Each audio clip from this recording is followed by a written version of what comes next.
दोस्तों, एक लड़का होता है जो कि एक लड़की से प्यार करता है और प्यार के चक्कर में रात में वो उससे मिलने जाता है। जब दोस्तों वहाँ मिलने जाता है, वो अपनी प्रेमिका से मिल रहा होता है, लेकिन उसे नहीं पता कि यहाँ होने वाला क्या है और उसके घर वाले किसी प्रकार से उसको पकड़ लेते हैं।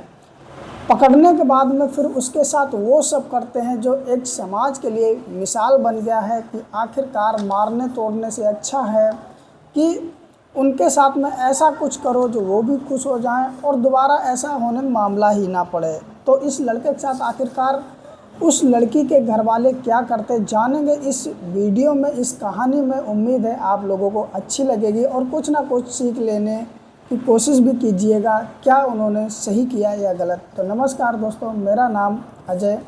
चलते हैं आज की कहानी की तरफ। दोस्तों, आज की जो ये सच्ची घटना, सच्ची कहानी है, ये उत्तर प्रदेश का एक ज़िला लगता है खड्डा ज़िला। उसके अंतर्गत एक जगह लगती है कुशीनगर। कुशीनगर में एक परिवार रहता है, उसमें एक लड़का रहता है जिसका नाम राजू होता है। राजू जो होता है अपना वहीं रहता है, छोटा मोटा काम काज करता है। और उसका जो गांव कुशीनगर था, उसी के पड़ोस में एक गांव पड़ता है, मठिया बुजुर्ग नाम से गांव होता है। उसमें एक लड़की रहती है जिसका नाम गोल्डी होता है और गोल्डी के पिताजी का नाम जितेंद्र होता है। ये भी अपने परिवार के साथ में रहती है। अब दोस्तों, इधर जो राजू गुप्ता होता है उसके पिताजी का नाम सुरेश चंद होता है। अब राजू गुप्ता जब इधर उधर निकलता है तो उसकी कहीं ना कहीं नज़र जो है गोल्डी पे पड़ जाती है। अब जब गोल्डी पे नज़र पड़ जाती है तो कहीं ना कहीं गोल्डी ठीक ठाक थी राजू के हिसाब से, और गोल्डी भी जब राजू को देखती है तो कहीं ना कहीं राजू भी उसे दिखने में ठीक ठाक लगता है। अब दोस्तों, इन दोनों में प्यार का इजहार हो जाता है, यानी कि एक दूसरे से ये कह देते हैं कि हम तुम्हें चाहते हैं, प्यार करते हैं। अब दोस्तों, ये दोनों की जब इस तरह बात होती है तो एक दूसरे मोबाइल नंबर बदल जाते हैं इनके, और उसके बाद में मोबाइल पे घंटों घंटों बातें होने लगती हैं। अब इनका गांव पड़ोस पड़ोस में होता है तो ये किसी न किसी बहाने से मिल भी लेते हैं। अब दोस्तों, एक समय ऐसा आता है जब राजू कहता है कि मुझे तुमसे मिलना है, प्यार मोहब्बत के किस्से करने हैं। तो गोल्डी जो होती है वो कहती है कि ठीक है, तुम रात को मेरे घर पे आ जाना, मैं गेट खोल दूंगी। और दोस्तों, यही होने लगता है। अब गोल्डी से जब राजू मिलता है रात में तो गोल्डी को वो आनंद आता है, राजू को भी आनंद आता है, जिसकी उन्होंने कल्पना की थी कि हम मिलेंगे और प्यार मोहब्बत के किस्से करेंगे और ज़िंदगी के मज़े लेंगे। और यही कहानी चल भी रही थी। दोस्तों, धीरे धीरे चलते चलते 6 महीने बीत जाते हैं, लेकिन कहते हैं कि कोई भी चीज़ हो जिसकी अत हो जाए तो कभी ना कभी उसकी पोल पट्टी खुल ही जाती है। और ऐसा यहाँ पर राजू के साथ भी होने वाला था। एक दिन होता है कि गोल्डी जो होती है वो कहती है राजू से कि तुम मिलने आओ मेरे घर पर। अब राजू तो रोज़ की तरह कहता है ठीक है, मैं आऊँगा। अब जैसे ही रात होती है, राजू जो होता है पास के गांव में गोल्डी के यहाँ गोल्डी से मिलने पहुँच जाता है। गोल्डी जो होती है वो दरवाज़ा भी खोल देती है और राजू अंदर पहुँच जाता है।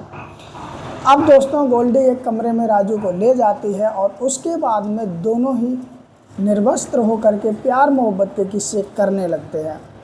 अब दोस्तों, कहते हैं कि कोई भी इंसान हो, पहली बार गलत काम करेगा उसे डर लगेगा, वही काम दूसरी बार करेगा कम डर लगेगा। इस तरह जब वो करता रहता तो उसका डर और झिझक खुल जाती है।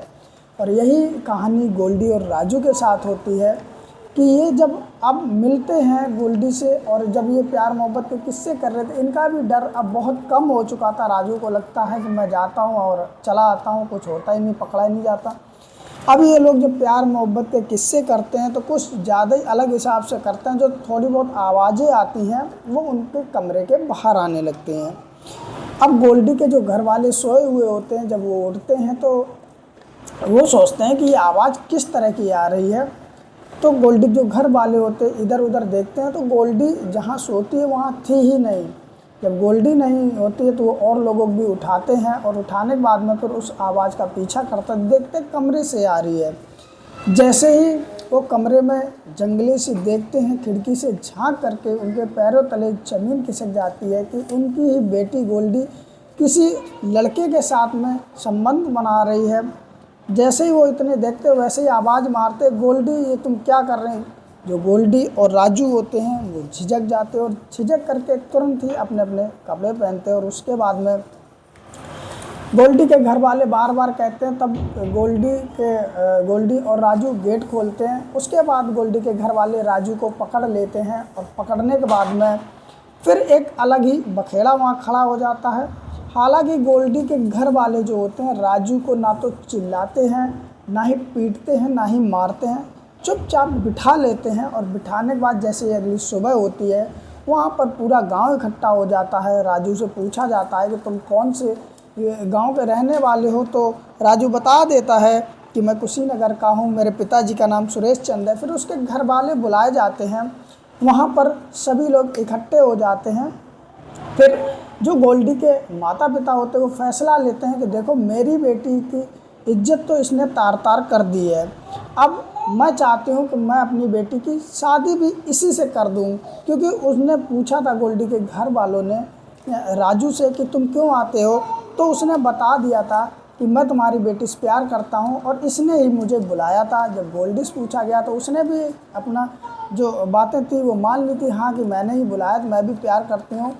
तो इन लोगों ने क्या सोचा, गोल्डी घर वालों ने, कि मुझे तो अपनी बेटी की शादी करनी है, कहीं ना कहीं और अगर करूँगा और हो सकता वहाँ से ये भाग आए या वहाँ भी राजू को बुलाए तो एक और घर बर्बाद होगा। इससे अच्छा उन्होंने फैसला लिया कि मैं अपनी बेटी की शादी राजू के साथ ही कर दूंगी।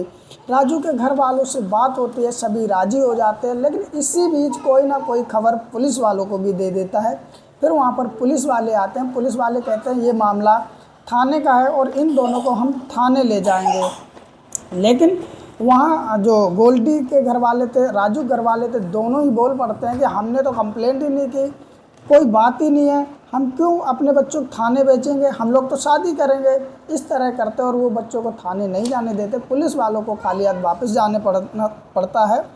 और इधर जो गोल्डी के माता पिता होते हैं, फिर मठिया बुजुर्ग में ही एक काली माता का मंदिर होता है और 10 तारीख 5वां महीना 2026 को मठिया बुजुर्ग में ही इन दोनों की बाकायदे उसी मंदिर के अंदर वरमाला डाल के शादी करा दी जाती, मांग भराई जाती और 7 फेरे भी लगवाए जाते और ये पति पत्नी बन जाते हैं। पति पत्नी बनने के बाद में खुशी खुशी बाकायदा एक 4 पहिए की कार की जाती है, उसमें बिठाल करके गोल्डी को विदा किया जाता है और उसके बाद में खुशी खुशी अपने घर आ जाते हैं और एक राजीनामा लिखवाया जाता है जो कि स्टम्प पेपर में, उसकी भी फ़ोटो दिखा दूंगा जैसे कि दिख रही होगी।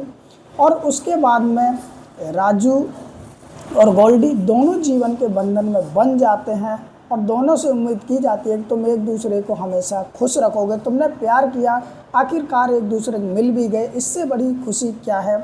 उसके बाद में दोस्तों ये अपने घर चले आते हैं और सभी लोग खुश होते हैं इसमें।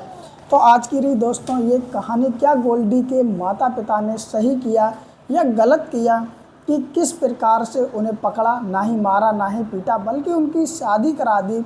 आज के टाइम पे लोग जात पात को ज़्यादा ध्यान दे रहे हैं, अगर उसको ध्यान ना दें और सभी लोग ऐसे करने लग जाएं तो लड़ाई भी ख़त्म हो जाएंगी। और उसके बाद में जो इस तरह के प्यार मोहब्बत के किस्से करते हैं ये भी कहीं ना कहीं ठीक ही ठाक से इनकी शादी हो जाएगी और इन्हें क्या चाहिए। तो दोस्तों आप लोगों की जो भी राय हो हमें कमेंट में ज़रूर देना, क्या गोल्डी के माता पिता ने सही किया या गलत किया। तो दोस्तों अपनी राय जरूर देना। वीडियो अच्छी लगी हो तो लाइक भी करना, चैनल को सब्सक्राइब भी करना और बेल आइकन दबा के ऑल पे कर देना। अगर ये वीडियो आप फेसबुक पेज पे देख रहे हैं तो लाइक करके फॉलो ज़रूर कर लेना। हम इस तरह की सच्ची कहानियाँ आप तक लाते रहेंगे। फिर मिलते किसी और कहानी, तब तक के लिए नमस्कार।